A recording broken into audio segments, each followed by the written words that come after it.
What's good, people?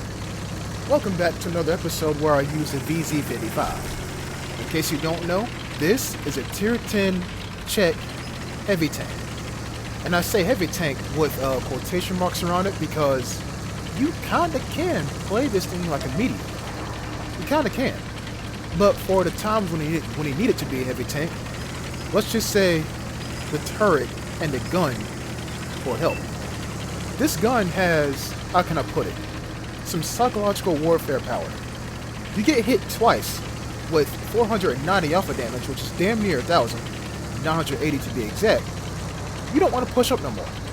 Especially if the guy that hit you for 980 damage on average has a friend behind him. So you can kind of say this tank works good in packs, but let's face it, nowadays, especially with Black Friday just passed and everyone playing the 2249, yes, I know this video is hella old, no one's trying to really play anything tier 10 in a pack. So let's go ahead and focus on what we have going on here. People, that in front of me is NEF V215B, tier 10 British heavy tank. That thing's gun is lethal, but its hull armor is not lethal. It's actually quite thin in places. Notice how I said in places. But my turret is quite thick, especially because I have spaced armor on the front of it. So, spoiler alert, we're going to spend a good amount of time right here. And you see, like 490 damage, even though I hit one time, homeboy's already falling back. Like I said, that's damn near 500 alpha damage. So this ISM to my left is going to be an MVP. He is homeboy went up here as a tier 8 heavy tank and went up against tier 10s. Now check this out. This 215B is going to make a huge mistake. Boom. See that? Almost 1,000 damage. All he did was expose his drive wheel for about 1 second. And he gets punished. And now he's gone. Homeboy, you don't want to expose your drive wheel, let alone anything, to this tank.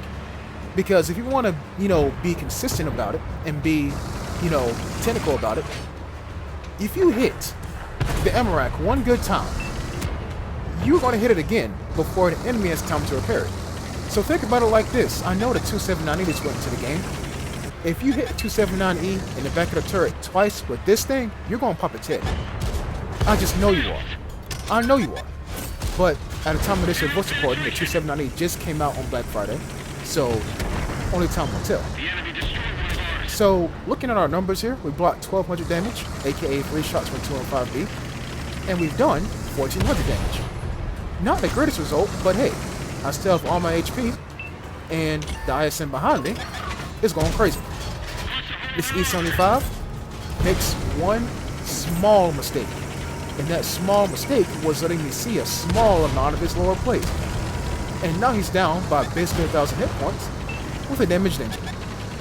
You don't want to give this tank any chance to punish you, because it will punish you to the point where you don't want to play no more.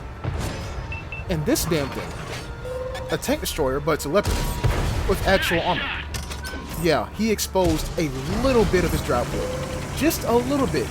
Not even his drive wheel. Just the damn corner of his hull. The part that's not angled. I mean, it's angled, but it's weak. Yeah, I hit that. And homeboy's gone. Or basically gone. Look at my damage. 3,349 damage.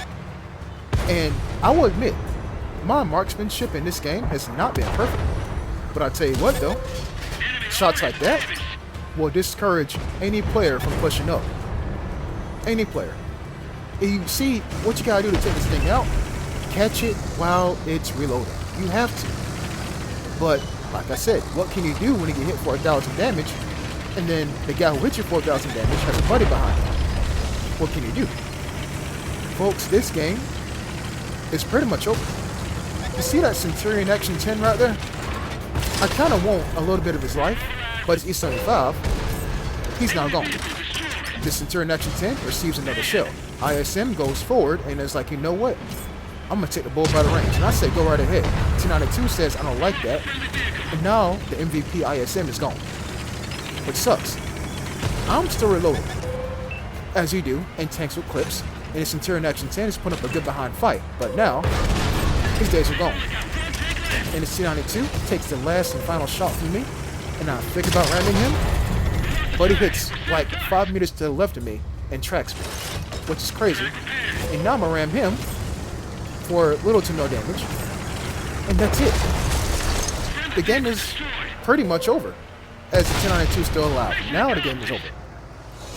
So people, don't allow this tank to punish you, because nobody, and I mean nobody, wants to take pretty much 1,000 damage to the face. No one does. But you gotta be real careful about how you drive your tank, because if you don't, well, you see what happened. Thanks for watching. I'll see you next time. Until then, peace.